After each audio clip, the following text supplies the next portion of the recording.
Watching Kyle's unboxing videos again? Yeah, he always finds the coolest... No way! A robot dog? Gotta ask where he got it. Or use your Samsung Galaxy S24 Ultra. Just draw a circle around the dog on your screen, and it shows you where to buy it right in the app. Whoa, I just learned a new trick. And that for once, I beat Kyle to the next big thing. Circle it, find it with the new Galaxy S24 Ultra and circle the search with Google. Get yours now at Samsung.com. Internet connection required. Results may vary based on visuals.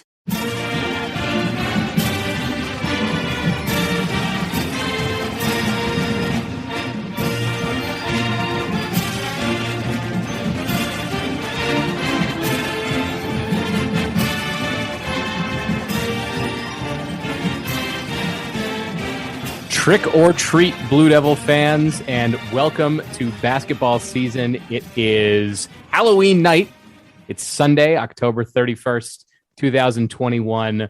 I am your host for this edition of the Duke Basketball Report podcast. I am Sam Klein. I am coming to you as I usually do from my home in Boston. Today, we participated in a Halloween parade where our dog was dressed up as a firefighter from our neighborhood. I am joined by Jason Evans, who is at home in Atlanta, where the Atlanta Braves are one game, baby. And by the time people hear this, they will probably know either that the Braves have won their second World Series of my lifetime, or that they have not, and that we are waiting for game 6 and 7 in Houston. And I can tell you from recent experience rooting for a team that was playing the Houston Astros in the World Series that going back to Houston doesn't necessarily pretend that you're going to lose. So I guess good luck. I'm not necessarily rooting for the Braves. As a Nationals fan, it's really not in my wheelhouse to be able to do that. But on the other hand, the Astros are evil. So yeah, exactly. So it's a tough one for Nats fans. I'm sure there are other fans of baseball teams out there that aren't enjoying this World Series. But so I have a good friend who's from Houston. I hadn't seen him in a couple of years, actually, and he and I ran into each other in Las Vegas a couple of weeks ago, and we were talking about, wouldn't it be great if the Braves and the Astros were playing each other in the World Series? We're like, yeah, that'd be fun. We'll make a bet, that kind of thing. So when it actually happened, he texted me, and he said, okay, we got to make a bet. Lunch. He's like, he comes back to Atlanta fairly often. He's like, next time I'm in Atlanta, whichever team wins the World Series, the other one will buy, that guy will buy lunch. Loser has to buy lunch. Yeah. Right. Exactly. Now, my friend, I should note, is quite wealthy. He owns different companies. His family has owned a really large sporting goods company that everyone has heard of. I'm not gonna name it. I don't want to out him too much, but this is a guy who is not struggling for money. So I've already decided that should the Braves win, I'm going to tell him. Where's he taking you? Yeah, well, should the Braves win, I want my lunch to be at 8 p.m. at the Palm, so I can order lobster steak. That's when my lunch will be. You're gonna be having filet for lunch that day. And lobster, surf and turf. Yeah, it's gonna be. I respect that. So Jason's here. Donald is not. Spooky enough, Donald is not joining us for this episode. He is en route to Hawaii right now, and we had to talk about the exhibition. So unfortunately, no Donald for this episode. He will be back next weekend at the very least, because hello, folks, the season is starting and we have to do the stats game. So we will give you a quick preview after the break today of the stats game. But before we get to that, we of course have to cover the Duke basketball game from yesterday. It was just an exhibition, but Duke beat Winston-Salem State 106-38 in that exhibition in Cameron. It was the first game in Cameron featuring Duke men's basketball and an opposing team since March of 2020, combined with the Duke Wake Forest football score, which was 45-7. Duke beat the city of Winston-Salem on Saturday by a total of 40 points. So I think that's I think that's pretty good in aggregate. We will not be discussing the football game at length. I think it was pretty disappointing, and perhaps Blue Devil fans don't want to hear too much about it. But this game against Winston-Salem State was pretty exciting. I know that there were some Duke fans who were not able to access it because of ESPN Plus. However, for those of us who were, Let's talk about it and get into a little bit of the good and the bad. Jason, I am going to let you kick that off. There's only two of us, so I'm going to have to let you kick that off. And I'm going to tell you what topic we need to start with, because there were a lot of highs in this game, but I would like for you to address the appearance of AJ Griffin, who we were not warned ahead of this game was even necessarily going to dress. Not only was he dressed, he played in this game, scored 10 points, looked like a pretty dang good basketball player in our first glimpse of him. So why don't you tell us first your impressions of AJ Griffin? So AJ Griffin came in as the third guy off the bench, the eighth man on the team. Look, and by the end of the game, everybody had almost played equal number of minutes. I mean, between about 17 and 21 minutes was basically all 10 of the, major, the significant players in this team, the scholarship. I mean, I know Savarino and Worthington are on scholarship, but they were recruited players. Thank players you. Players who were at some point recruited to Division I schools. Right. So AJ Griffin was the eighth man on the team. I thought he looked tentative at times, but on the other hand, he began to give us some of the glimpses of why this guy's considered a lottery pick. He's really long. He had one or two plays defensively, especially a steal that I saw where he's just, you can't coach that kind of length and quickness and the such. I liked his activity, on the boards. He was one of many guys who tied for second on the team in rebounding. And he looked smooth on offense. He looked pretty good. It's clear that this is a guy who has been set back a little bit by injury, but I've got no problem with that. And look, the bottom line is he played in this exhibition. We said previewing this that we didn't think there was any chance he was going to play in this exhibition. We'd seen he'd been playing in practice a little bit, but we thought they'll be cautious. They'll move him along slowly. And lo and behold, we're completely wrong. And he gets in and plays almost 18 minutes. And so, it's awesome. It's great. It means that there is every chance in the world that AJ Griffin is going to progress much quicker than we'd anticipated in terms of coming back from the knee injury. And these are important things, hugely important things for this team. The versatility he brings, I think, is really important. Although I don't know that I saw quite the ball handling from him that says to me he's going to play, two guard. I think he's probably going to be more of a forward.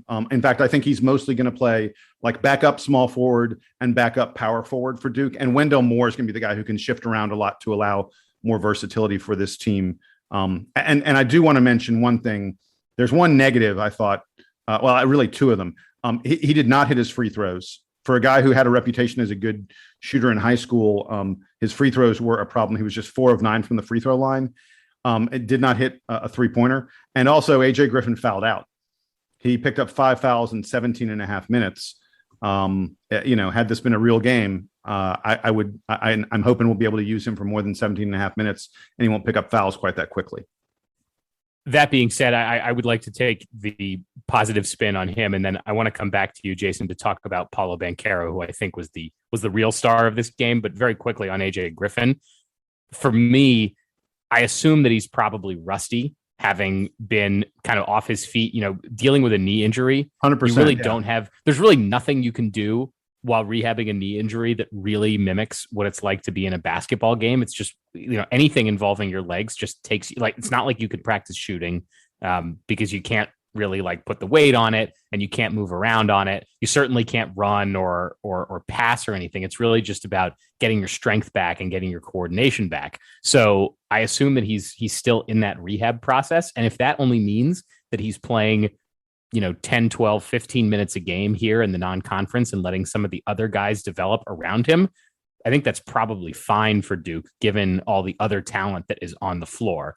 But for me, like you were saying, the excitement of seeing AJ Griffin this early, when I had kind of written off, I was thinking this is going to be a Kyrie Irving situation. Maybe not that he's going to be shelved for the whole year, but it's going to be weeks and weeks of us not seeing him. It ended up only being a couple weeks since we first heard about his injury. Okay. That's it for AJ Griffin. I want to shift gears and talk about Paolo Banchero because I'm going to assume, Jason, that he was actually the top topic for you because we saw some Paolo Banchero in the blue-white game, but we saw a ton of Paolo Banchero against Winston-Salem State. Yeah, dude gets 21 points and 9 rebounds and in 20 minutes of playing time. It felt like this was the Paolo Banchero. In the blue-white scrimmage, we talked about, it looks like he was getting the shots he wanted, but they weren't falling down. He was getting the shots he wanted, and they fell down. His ability to handle the ball, to see his teammates, run the fast break, or even just, in the regular half-court offense, be a facilitator, and his ability to finish on the inside. He is one of those very, very, very rare guys who possess, and I say this seriously, he possesses guard skills and he possesses center skills, and he has a center's size. There are not many of those. And the ones who can do that are really special. The fact that we have one, it presents some real luxuries for you. One of the things that I noticed in this game is that it feels to me like Duke has 4 guys who can facilitate the offense, handle the ball really easily. And we're going to have 3 of them on the floor at any given moment. Those 4 guys are Wendell Moore, Trevor Keels, Jeremy Roach, and Paolo Banchero. And having 4 guys who can all handle the ball really well is just an unbelievable luxury for a team. It means that you're never going to be in a problematic situation on offense where you're like, oh no, this guy got trapped or cut off or whatever, and we don't know what we're going to do with the ball. Paolo was fabulous. Now, we should note he was playing against really inferior competition, but he still was clearly the best player on the floor. And like I said, he was able to do whatever he wanted at any given moment. And I don't know if you're another college basketball team, I'm not sure how you scout him and say, okay, here's the guy we have who can stop him, because he's big, strong, and physical enough to be able to take you on the inside, but he has the outside shooting. He hit a 3-pointer. He has the skill to be able to take anybody on the outside. I just don't know that there's anyone in college basketball who can guard him. Frankly, even Chet Holmgren, who is who's the other guy who possesses those same kind of skills, supposedly, the other stud freshman. Chet Holmgren doesn't physically, I think, is going to have trouble with Paolo on the inside. Chet Holmgren is not nearly as big and as strong as Paolo Banchero is. So this guy's, there's a reason they call him unicorns. You don't come along very often. I'm thrilled to have him. There are 2 elements of Paulo's offense within this team that I am interested to see develop as the year goes on. The first is, and you, I think in passing just alluded to it, the relative percentage of his offense that will be generated from the perimeter as opposed to the interior and driving. He can shoot the ball from outside. The question is, how much will he choose to do so this year, and how much will the offense be designed for him to be finding outside shots? Because I don't know that he's mobile enough for us to be design. I mean, to the extreme. It's not like we're designing JJ Redick plays for Paolo Banchero this year, which is not to say that he's not going to get open. So I'm curious to see what that breakdown is of his outside shots versus shots in the paint. And a lot of those shots in the paint, by the way, will be drives, not sort of traditional big man type of plays, which leads me to the second thing that I'm curious about, which we saw nice glimpses of in this game, but is not because of the limitations of playing a Division II team that doesn't really have big men, not as interesting. But the fact that Paolo and Mark Williams are able to run some high-low together is also something that should be exciting for Duke fans. Not that I think I was really worried about this going into the season. I'm not concerned that Paolo and Mark are going to get in each other's ways, because they do have really different offensive games, and they're both comfortable stepping far enough away from the basket that neither's sort of getting in the other's way notionally. Mark Williams can step out to 10, 12 feet to take the elbow jumper if he really wants to, although obviously most of his points are going to be coming right next to the rim. But I saw a little bit of that in this game, and that gives me a ton of excitement, because we are going to have to see if Duke is going to play to its potential this year. Those guys are going to be playing 30 minutes a game, at least 20 of which are going to be just with each other, with Theo John, I think, rotating in to spell each of them.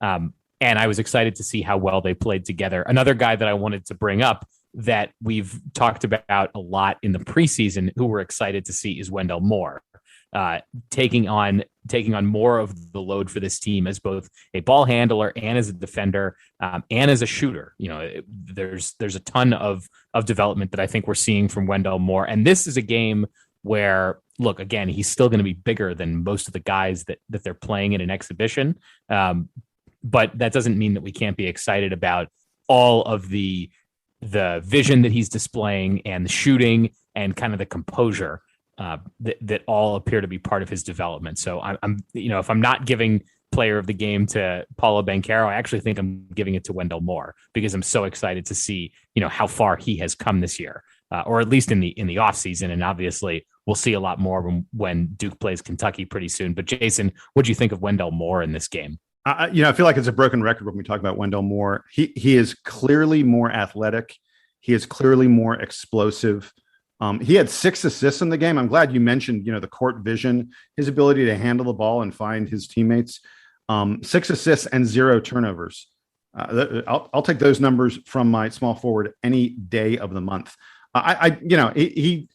He's an outstanding ball player who is able to do things, that a guy his size typically doesn't do as well as he does.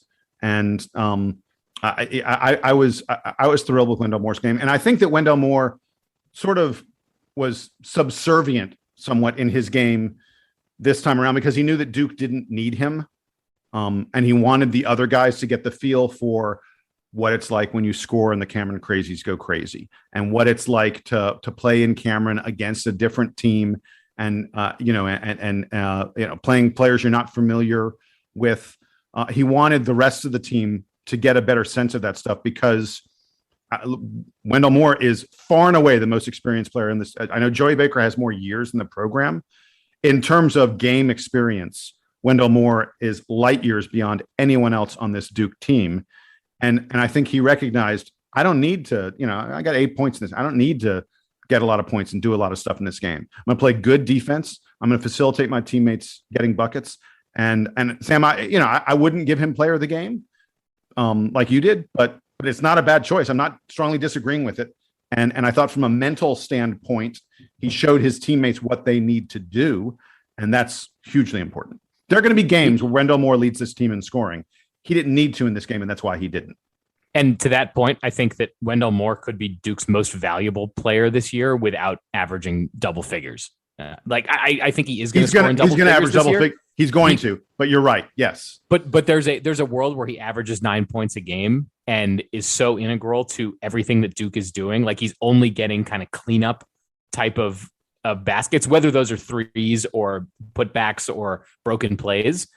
Even if that's all the offense that he's providing, he's still going to be such an important piece for Duke. All right. I want you to give me, Jason, one more sort of non-star player who stood out for you in this game. And as you said, a lot of guys got significant minutes because Coach K was trying to spread the love around in the only exhibition game that the team gets. So highlight for me any of the other kind of newcomers or bench players that you thought stood out. So just really quick, look, we've talked a lot about Theo John. I thought he looked great, as he has like virtually every time we've had to see him. I'm really pleased with the way Theo John is developing, and he's going to be, if not the best backup, sub big man in the country, in the top 2 or 3. There's a drop off when Mark Williams comes out of the game, but there won't be a huge drop off because Theo John is really, really solid in the post, and he's so physically strong. He's not going to be pushed back in any way, shape, or form. I thought Jeremy Roach had a really nice game. 7 assists, 1 turnover. By the way, Wendell Moore, Trevor Keels, Jeremy Roach combined for 17 assists and 1 turnover. Those are crazy good numbers. They had 4 steals among the 3 of them and only 1 turnover. Duke had that's a night that if that's the output on a given night, Duke has to be happy with that. Yeah. And by the way, they were 5 of 10 from 3. So they have a total of 1 turnover. They have 17 assists. They're 5 of 10 from 3. They had 4 steals. I mean, but I mean, come on, the opponent is just. Winston-Salem State was just not even in the same ballpark. It was like 28-2 at one point. I liked Jason, that you highlighted Theo John, because I'm excited to see what he does for Duke this year. And the other thing that kind of stood out to me, especially as we were talking about AJ Griffin and what his sort of slow return might look like, is Duke has actually pretty good guard depth this year. Assuming that we know that Trevor Keels, I think in our limited exposure to him, we're pretty sure that Trevor Keels is going to be able to play at a, good rotation ACC player type of level this year. Oh yeah, I think Trevor Keels has every chance to be the second best freshman in the ACC this year. And thinking of AJ Griffin as a swing player, maybe he's more of a forward, but if he's a wing player, Duke has a lot of guys between the guard and wing positions who can rotate around and provide different looks for this team, and that really appeared to me in this game. Joey Baker doesn't have to play 25 minutes a game to be very effective. Wendell Moore is going to play a lot. We know Trevor Keels is going to play a lot. We know Jeremy Roach is going to play a lot. And look, Jalen Blakes isn't going to be out there like making all these shots for Duke, but can spell these guys and is athletic enough at least to hang with ACC players. So I actually feel good about this guard rotation. And Bates Jones, you went through almost the entire lineup. I didn't want to leave Bates Jones out. I thought, Bates Jones knocked down a couple 3-pointers. He looked like a guy who can be useful in kind of a reserve, kind of, deep reserve kind of role. If we get in foul trouble and Bates Jones has to play some, it's not the end of the world, not by any stretch of the imagination. Certainly not. All right, let's turn this around in whatever capacity you have to find bad from this game, Jason. Where was the bad for you? So first of all, the bad is we were playing a team that's bad. They may be fine for division, whatever they are, Division 3, but Division 2. Sorry, but this is not a team that is even remotely competitive with Duke. I went back and looked at the past several years of exhibitions. Duke's had a couple exhibitions where things were closer than they should have been. 2 years ago, we had an exhibition where the final score was like 69-63 against, I think it was Southwest Missouri State or Northwest Missouri State, one of those Missouri states. But it was a very competitive exhibition. Duke's had exhibitions where we've had also exhibitions where we win by 40, 50, even as much as, this game, 70 points. But this was a really bad opponent. Now, and it's just tough to say how much of that was Duke and how much of that was Winston-Salem State. Winston-Salem State hit 13% of their shots in the first half. I want to repeat that. They hit 13% of their shots. A lot of that, I think, was Duke playing great defense.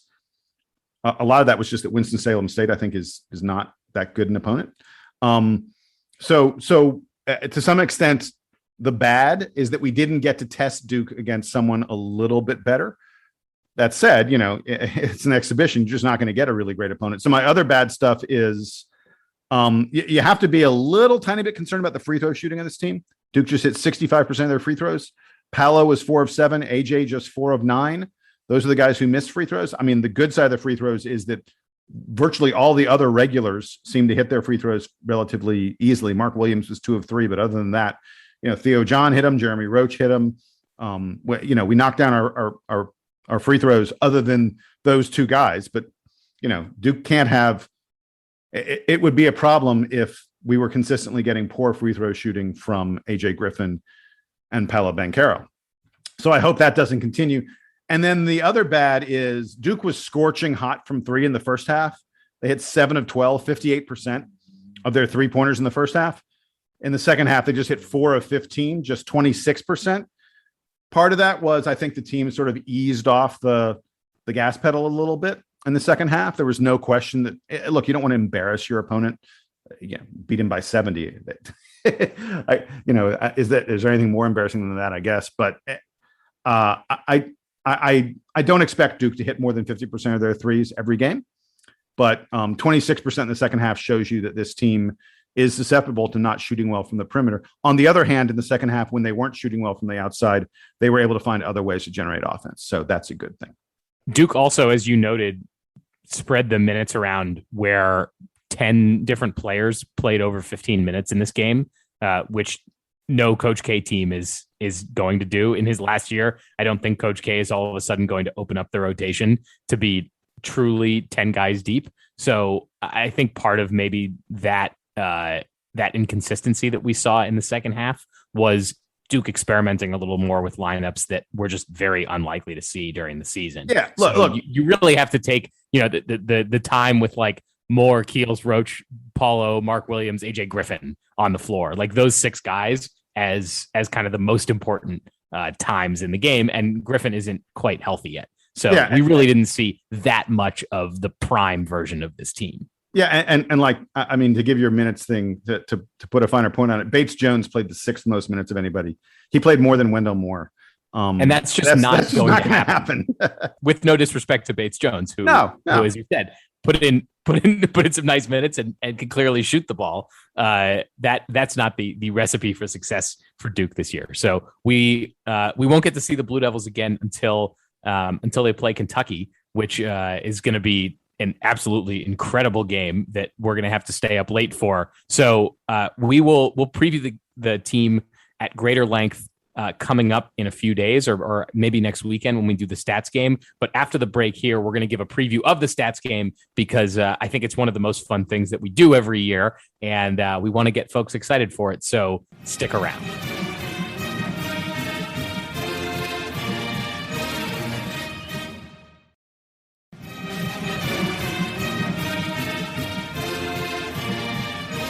As we said before the break, we want to preview the stats game just a little bit. If you are unfamiliar with the show or you only just started listening to us this offseason, maybe you're not familiar with the fact that every year we do, among the 3 of us, me, Donald, Jason, we do a little contest where I come up with a whole bunch of stats for us to predict for individuals and for the team.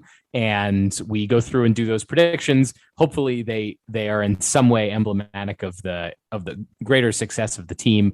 And it's just a fun thing for us to track throughout the year. We've had a few, I think, notable predictions over the years. Donald, one time predicting the team would score 100 points, I think 10 times in the season, and it only happened once. Generally, I think what we found, and I would have to go back and actually analyze this, but I think generally when we try to predict numbers, we overdo it. So we're maybe a little bit more optimistic about this team than we should be. So Donald had his 100-point games. That was his embarrassment. I think I had, was it Marquise Bolden 3-pointers that I had like 10 or something like that? Yeah, and he didn't have any. So we each have our moments of failure. I overshot the points scored by the walk-ons, which is really I nail that every year. I win that category every year. It's an indicator. I think points scored by walk-ons is sort of a proxy for number of blowouts. And I wildly overestimated that. I think it was 2 years ago.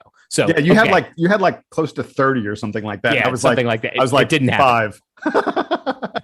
So every year we'll end up doing some of the same items. This year we're going to switch from doing total counting stats to average per game, because I think that's thrown us off in years past and it makes it less fun. But we'll do averages per game of all the kind of traditional counting numbers. But some of the players that I want to highlight in the player specific categories this year, and Jason, maybe you can give me some initial thoughts. Not that you want to give us real predictions. Right, I will not be making any predictions. A couple but I'll of the tell you ones what I think of the category. Yeah. And for the folks at home, this will allow them to prepare.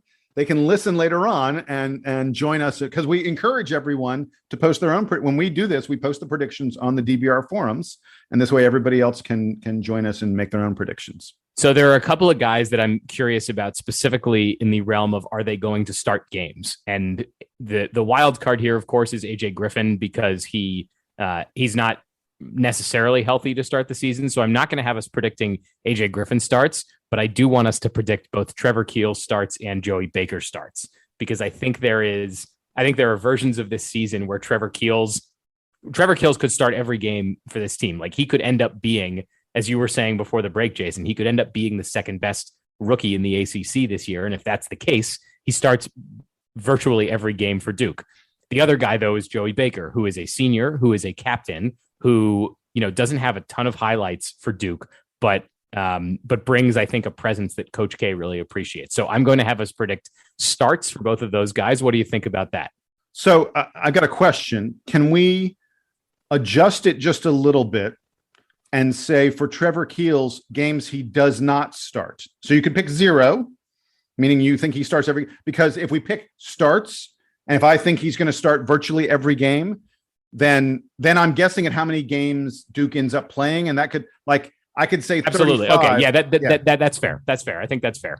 Like if I said 35, I might be wrong. Even like, that may be me guessing he starts every single game. I could be wrong just because Duke doesn't play 35 or plays more than 35. So yeah, that's my request on that category. Jason, I can get on board with that. Games that Trevor Keels doesn't start. All right. So we'll do games Trevor Keels doesn't start and games that Joey Baker does start. Because both of those could be interesting. Another one that now I need to look back and okay, so we didn't have this exact one last year, but I need to know how many dunks for Mark Williams.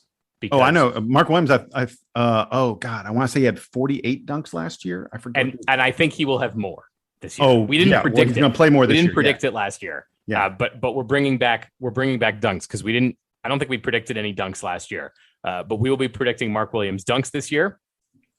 Another guy I'm interested in on the big man front. I don't have any specific predictions for Paulo, but I do have Theo John's total minutes because another interesting wrinkle for this team is the fact that Duke has 2 big men who are supposed to be fantastic. Paulo Banchero, who's a National Player of the Year candidate, Mark Williams, who really came on strong at the end of last season and was contributing in all kinds of interesting ways. Those guys should get the bulk of the minutes, but how many minutes will Theo John get in that third spot, being an experienced big man coming from a big conference, but transferring in? So I'm curious about that. And then if you want a really fun one, how many 3-pointers is Bates Jones going to make this year?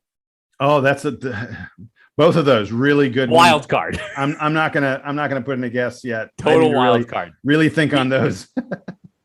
The interesting thing that I'm finding as I'm starting to put this together is, and we know this, but it's worth highlighting for Duke fans again, just how much production Duke loses from last year to this year.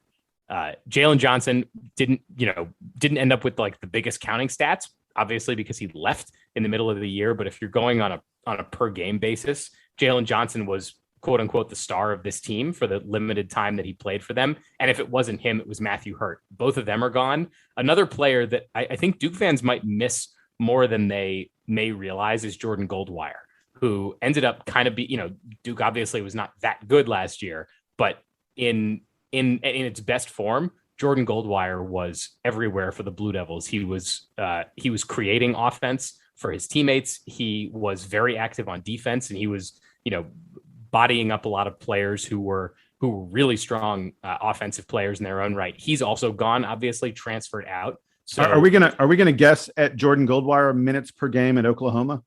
We could. Honestly, I'm interested in it because I know that Oklahoma is going research. To be good. I'm not doing that. It's too much research. Too much. You don't want to go 10 deep on the Oklahoma roster and figure out what round Duke is going to have to meet Jordan Goldwire in the tournament. No. Oh well. How many? I don't even know if Oklahoma's making the tournament. I haven't paid attention to Oklahoma. They're not in the Oklahoma's good. They'll be good enough to make the tournament. I think that's probably a safe bet. I don't think they're in the top 25, are they? So maybe Duke will. I don't think they're in the top 25. Maybe Duke will get to play them in the tournament though. It is certainly possible. And so what was your Jordan Goldwire related? I was just noting that he led the team in both assists and steals last year. And that he was sort of far ahead of everyone else in both of those categories. So Duke is going to have to make up a lot of production. Now, Jeremy Roach is going to take some of that, and I'm sure we'll be talking about him a lot in the preview. Wendell Moore, I think, is also going to be taking some of that, so we'll be discussing them. And by the way, Trevor Keels is probably going to get a lot of minutes for Duke, so he might be in the running for a lot of these guard-related counting numbers as well. I think steals is going to be one of the most difficult categories to predict this year, because there are numerous guys who have the potential. Look, if AJ Griffin plays enough, it could easily be AJ Griffin. I think Wendell Moore is a strong competitor in that category. It is not outside the realm of possibility. Big men, especially guys with long arms, get steals. Mark Williams could be in there. Trevor Keels has long arms. The steals is, I don't even want to try that one. Can we skip that one? There's another category that I like to do every year that I think every year ends up being an interesting window into the team, but it's the team's KenPom defensive rank at the end of the regular season. You love that one. Yeah. This year, you could talk me into pretty much any number because I think that this team could be elite on defense. And I think that there's also a world where the pieces don't quite fit together on defense because I just don't know how it all clicks. And Duke ends up being, not bad, but certainly not good on defense. So that's one that I'm going to be watching as well. So teams with a lot of freshmen, teams that are integrating new players typically struggle on defense, but Duke may have the best rim protection of any team in the country. Look, but when we were talking about the exhibition earlier, we did not talk enough about Mark Williams blocking 5 shots and the fact that Theo John is also an elite rim protector. Duke's rim protection may be as good as it's ever been. Well, if not ever, certainly perhaps since Sheldon Williams was manning the paint. Duke's rim protection is going to be in that kind of level, and rim protection tends to be as important a defensive stat as you can come up with. So there's more important now than it was in Sheldon Williams' time. Yes. So there's every reason to think this team may be really, really great defensively. But like I was saying, they are young and have not played together a lot, and they could really struggle on D. So, Jason, I'll ask you, are there any particular player-specific categories that you think would be fun for us to predict? And then I'll also put that question out to the listeners because I haven't finalized this list yet, and we can obviously make changes to it until right when the game starts. I want to do Paolo Banchero double-doubles. I think it will be a very interesting one. I wouldn't be shocked if someone gave us a number like around 20. And that's a huge, that'd be a crazy kind of number, but it could happen. It's not insane to think that could happen with that guy. Cause if he's able to play 35 minutes a game, which is a huge, to be playing, closer to 35 than 30, I think like low 30s, I think is really the target for any freshman. Duke players who are experienced are going to play 36, 37 minutes a game. Like if you're, junior or senior year, Nolan Smith, someone like that, you're going to play that many minutes, but freshmen tend not to get more than just 30 minutes a game, unless it's a situation where Duke is shorthanded, like 2016 or something. So if Paulo's able to play that many minutes, then yeah, the potential for the double doubles, I think, goes way up. So another one I'd like to see, I think we should not even ask about who's going to lead the team in block shots. All three of us are going to pick Mark Williams. You'd have to be a little bit crazy not to pick Mark Williams to lead the team in block shots. I think a more interesting stat would be pick how many block shots per game Mark Williams will average. Like 3.7 or 2.1 or 1.6, whatever that number may be. Pick the average block shots per game from Mark Williams. I think is more interesting. It was 1.4 last year. Yeah. In what I would describe as like not limited minutes, but way fewer minutes than he's going to get this year. Yeah. My bet is if we picked Mark Williams block shots per game, that all three of us will pick a number higher than 2, which is a pretty big number when it comes to block shots. So I'd like to see us do that. And I want to think, I was toying with the idea, and it'd be tough to count. I feel like Wendell Moore is going to fill up the box score. Like he's going to get rebounds, he's going to get points, he's going to get assists, he's going to get steals. I don't know that he's going to get any triple doubles, but I bet Wendell Moore has a ton of games where he gets like double digit scoring and 5+ rebounds and 5+ assists. But it's just, maybe it's too hard to count that, but I think that'd be an interesting one to tally up. We can count that. We can count that. We can do that. I have both the time and the limited Excel counting skills there you to be go. able to do that. So maybe we'll do something like that. All right. That's an excellent, fun little preview. We will ask folks as we wrap up here, if you have ideas for the stats game, email them to us, dbrpodcast@gmail.com. You can also send any questions or comments or complaints to that inbox, and we will try to respond to them. So next time we talk, hopefully we'll have Donald back. I don't know I don't know how messed up he's going to be being on Hawaiian time and doing Hawaiian things, but we will try to get him back here. The season tips off in just 9 days. So basketball season is very much here, and we are excited for it. So with that, for Jason Evans and for Donald Wine, unfortunately not with us, aloha, our friend, I am Sam Klein. This has been, did I even say what episode? You did not. I think it's 352. 353, maybe? 353? A lot. It's a lot. Folks, this is episode 353 of the Duke Basketball Report podcast. That is a palindrome. It is Halloween night. Please don't get in too much trouble. We will talk to you again real soon. But for Jason and Donald, I'm Sam. This is the Duke Band to take us home.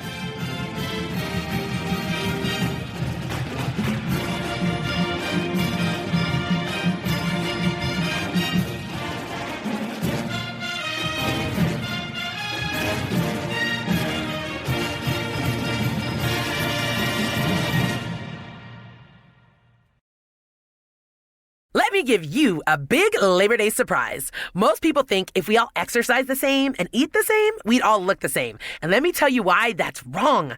Your body is unique and your metabolism is unique. I'm Lacey Green and I'm a super trainer at Body. That's BODI.com. And you can't see me, but I don't look like your average personal trainer. I'm curvy and I'm proud of it. So I created a program for beginners only on the Body app to show people like us how to get incredible results and be our version of happy and healthy. This isn't just workout videos. It's people like you and me. It's community. It's incredible trainers. It's easy to follow nutrition and mindset experts to help you reduce stress and just feel better. And you can get started with my new program called For Beginners Only. Now, here's the big surprise. If you go to body.com right now, that's BODI.com, not only can you get everything Body has to offer at 50% off with an annual membership, you'll also get an additional 20% off, but only during Labor Day weekend. Let's do this together. Go to body.com. That's body with an I.com.